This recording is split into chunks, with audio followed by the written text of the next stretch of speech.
بسم اللہ الرحمن الرحیم۔ ہمارے سامنے اعتکاف کے دن آنے والے ہیں۔ بعض ممالک میں کل سے اعتکاف شروع ہونے والا ہے اور بعض جگہوں کے اوپر پرسوں سے اعتکاف شروع ہونے والا ہے، تو میں نے سوچا کہ اعتکاف سے متعلق کچھ مسائل آپ لوگوں کو سمجھا دوں۔ اعتکاف کا معنی ہے کسی جگہ ٹھہرنا، اور اعتکاف کا شرعی معنی ہے کہ عورتوں کا گھروں میں اور مردوں کا ایسی مسجد میں ٹھہرنا جس مسجد میں 5 وقت کی نماز ہوتی ہو۔ بس جہاں پہ 5 وقت کی نماز ہوتی ہو وہاں پہ مردوں کا رہنا اور گھروں میں عورتوں کا بیٹھنا اعتکاف کی نیت سے، اس کو اعتکاف کہتے ہیں۔ اعتکاف کا اصل جو مقصد ہے وہ یہ ہے کہ کسی کے دربار میں اس طریقے سے پڑ جانا کہ جب تک ہمارا مقصد اور ہماری مراد حاصل نہیں ہوگی اس وقت تک ہم اس دربار سے نہیں ہٹیں گے۔ یہ گویا کہ اللہ تبارک و تعالیٰ کے سامنے اپنے آپ کو مکمل حوالے کر دینا اور دنیا کے تمام تعلقات سے اپنے آپ کو توڑ دینے کا نام اعتکاف ہے، کہ دنیا کے تمام تعلقات سے ہم نے اپنے آپ کو توڑ دیا اور اللہ تبارک و تعالیٰ کے مکمل حوالے ہو گئے۔ اعتکاف کی فضیلت کے لیے عبداللہ ابن عباس کی وہ مشہور حدیث آپ لوگوں کے سامنے ہوگی کہ حضور اکرم صلی اللہ علیہ وسلم ارشاد فرماتے ہیں کہ المعتکف یعتکف الذنوب ویجری لہ من الحسنات کعامل الحسنات کلھا۔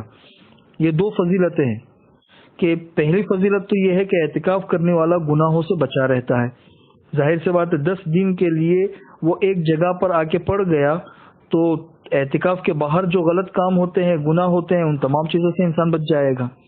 اور دوسری فضیلت یہ ہے کہ اعتکاف کرنے والا اعتکاف کے باہر جتنے کام کرتا تھا اب اعتکاف کی وجہ سے نہیں کر پا رہا ہے تو اعتکاف میں بیٹھے بیٹھے اس کو ان اعمال کا ثواب ملتا رہتا ہے، چاہے وہ کام نہیں کر رہا، بیٹھے بیٹھے اس کو ان اعمال کا ثواب ملتا رہتا ہے۔ اعتکاف کی اہمیت اس سے بھی پتہ چلتی ہے کہ حضور اکرم صلی اللہ علیہ وسلم نے ہر سال رمضان میں اخیر عشرے کا اعتکاف پابندی سے کیا ہے، اور جو حضور اکرم صلی اللہ علیہ وسلم کی زندگی کا آخری سال تھا اس سال حضور اکرم صلی اللہ علیہ وسلم نے درمیانی عشرے کا بھی اعتکاف کیا اور اخیر عشرے کا بھی اعتکاف کیا۔ ایک سال کسی مشغولی کی وجہ سے رمضان کی جیسے مشغولیات آج کل جیسے فتح مکہ کا چل رہا ہے یا اس کے علاوہ کچھ ایسی مشغولیات تھی جس کی وجہ سے رمضان میں اعتکاف نہیں کر سکے تو اس کی قضا شوال میں 10 دن بیٹھ کر حضور نے کی۔ اس سے اعتکاف کی اہمیت کا اندازہ ہوتا ہے۔ اعتکاف کی بنیادی طور پر 3 قسمیں ہیں، وہ قسمیں سمجھ لو۔ ایک تو نفل اعتکاف ہوتا ہے، دوسرا واجب اعتکاف ہوتا ہے، اور تیسرا سنت اعتکاف ہوتا ہے۔ نفل اعتکاف جو ہے اس کے لیے روزہ بھی شرط نہیں ہے اور کسی وقت کی قید بھی نہیں ہے۔ انسان 5 منٹ کے لیے بھی بیٹھ سکتا ہے، 10 منٹ کے لیے بھی بیٹھ سکتا ہے، 1-2 گھنٹے کے لیے بھی بیٹھ سکتا ہے۔ جب مسجد میں گئے اعتکاف کی نیت کر لی، جب تک مسجد میں ہے تب تک اعتکاف میں ہے، مسجد سے نکل گیا اعتکاف ختم ہو گیا۔ تو یہ نفل اعتکاف کے لیے وقت کی بھی کوئی تعین نہیں ہے اور روزے کی بھی کوئی ضرورت نہیں ہے۔ دوسرا واجب اعتکاف ہوتا ہے۔ واجب اعتکاف 2 چیزوں سے ہوتا ہے۔ ایک تو کسی نے نظر اور منت مانی تھی کہ اگر میرا یہ کام ہو گیا تو مثلا میں 10 دن کا اعتکاف کروں گا یا 5 دن کا اعتکاف کروں گا یا 3 دن کا اعتکاف کروں گا، تو یہ تو نظر کی وجہ سے اعتکاف واجب ہوا۔ دوسرا اعتکاف جو واجب ہوتا ہے وہ اس طریقے سے کہ کسی نے نفل اعتکاف 3 دن کے لیے مثلا شروع کیا اور 3 دن پورا کرنے سے پہلے اسے کسی وجہ سے توڑ دیا، تو پہلے نفل تھا اور نفل عبادت شروع کرنے کے بعد پھر اس کو پورا کرنا واجب ہو جاتا ہے۔ جیسے نفل نماز ہے تو شروع کرنے سے پہلے نفل ہے اور جب نماز شروع کر دی تو اب اس کو پورا کرنا واجب ہو جاتا ہے۔ تو اسی طرح کوئی نفل اعتکاف اس نے شروع کیا کسی نے اور پورا کرنے سے پہلے اسے توڑ دیا تو یہ اب واجب ہو جاتا ہے۔ تو یہ دوسری قسم ہے اعتکاف کی، واجب اعتکاف۔ اس واجب اعتکاف کے لیے روزہ ضروری ہے، بغیر روزے کے واجب اعتکاف نہیں ہوگا۔ تیسرا ہے سنت اعتکاف۔ سنت اعتکاف کسے کہتے ہیں؟ رمضان کے اخیری عشرے میں جو 10 دن کا اعتکاف کیا جاتا ہے اس کو سنت اعتکاف کہتے ہیں۔ یہ جو سنت اعتکاف ہے یہ سنت علی الکفایہ ہے، رمضان کے آخری عشرے کا اعتکاف سنت علی الکفایہ. سنت علی الکفایہ کا مطلب یہ ہوتا ہے کہ جیسے ایک شہر ہے یا ایک قصبہ ہے یا ایک گاؤں ہے، اس پورے گاؤں کے اندر کسی بھی ایک مسجد میں اگر اعتکاف ہو گیا تو اعتکاف کی سنت ادا ہو گئی. اعتکاف کی سنت ویسے بہتر تو یہ ہے کہ جیسے شہر ہے، بمبئی شہر ہے، شہر کی ہر مسجد میں، محلے کی ہر مسجد میں اعتکاف ہو، ہر مسجد میں. لیکن اگر پورے شہر، پورے قصبے، پورے گاؤں کے اندر سے ایک مسجد کے اندر بھی اعتکاف ہو گیا تو سب کی طرف سے یہ سنت ادا ہو جائے گی. یعنی سنت علی الکفایہ کا مطلب یہ ہے کہ ثواب تو اعتکاف کرنے والے کو ملے گا، لیکن سنت کو چھوڑنے کا جو گناہ ہے یہ پورے شہر والے یا پورے قصبے اور گاؤں والے اس گناہ سے بچ جائیں گے. تو بہتر تو یہ ہے کہ ہر مسجد میں ہو، لیکن اگر پھر بھی کسی مجبوری کی وجہ سے کسی ایک ہی مسجد میں اعتکاف ہوا تو سنت علی الکفایہ ادا ہو جائے گا، کیونکہ حضور اکرم صلی اللہ علیہ وسلم کے زمانے میں مسجد مدینہ منورہ کے اندر مسجد نبوی کے علاوہ اور بھی مساجد تھیں، لیکن اعتکاف کا جو دستور اور معمول ملتا ہے یہ مسجد نبوی ہی کے اندر ملتا ہے. سنت جو سنت اعتکاف ہے تو اس کا طریقہ یہ ہے کہ 20واں روزہ غروب سے پہلے پہلے جو معتکف ہے، جس کو مسجد میں اعتکاف کرنا ہے مردوں کو، اور عورتوں کو جو گھروں میں اعتکاف کرنا ہے، تو وہ اپنے معتکف کے اندر آ جائے اور اعتکاف کی نیت کر لے آخری عشرے کی. یہ جو سنت علی الکفایہ ہے رمضان کے آخری عشرے کا اعتکاف، اس میں حنفیہ کے یہاں روزہ رکھنا ضروری نہیں ہے. روزہ رکھنا ضروری نہ ہونے کا مطلب یہ ہے کہ اگر کوئی ایسا معذور انسان ہے جو اپنے عذر کی وجہ سے روزہ نہیں رکھ پا رہا ہے، وہ اگر اعتکاف میں بیٹھنا چاہے تو اعتکاف میں بیٹھ سکتا ہے.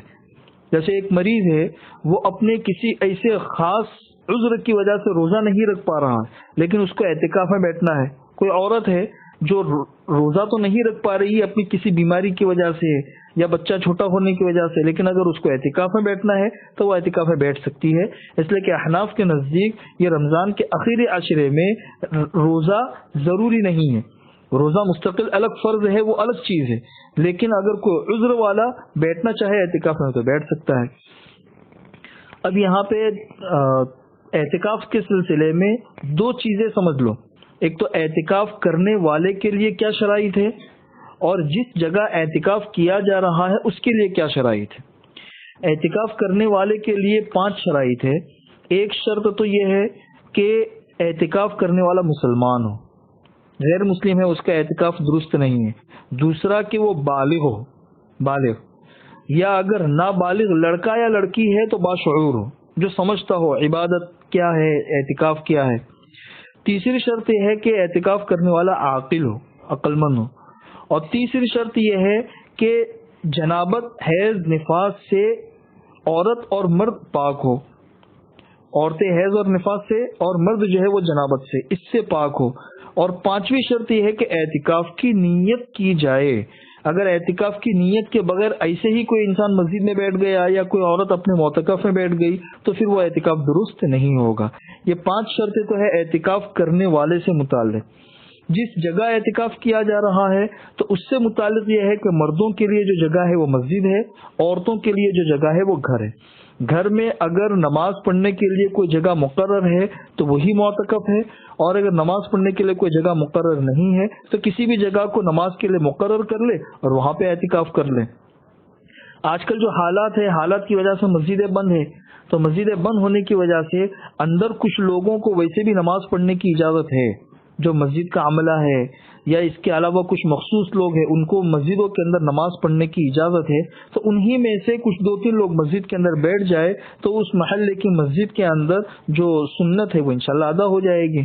باقی مرد لوگ یہ پوچھتے ہیں کہ ہم گھروں میں اعتکاف کریں، تو مردوں کا گھروں میں اعتکاف کرنے کی کوئی اصل نہیں ہے اور اس کا ثبوت بھی نہیں ہے. مردوں کا اعتکاف صرف مسجد میں اور عورتوں کا اعتکاف گھر کے اندر. گھر کے اندر مرد لوگ اعتکاف نہیں کر سکتے ہیں. اعتکاف کے سلسلے میں یہ بھی سمجھ لو کہ اگر کہیں بیٹھنا ہو تو وہ اپنے شوہر سے اجازت لے تو اس کی اجازت ضروری ہے. اگر کسی وجہ سے اعتکاف ٹوٹ گیا تو رمضان کے بعد صرف 1 دن کے اعتکاف کرنا ضروری ہے. روزے کے ساتھ میں.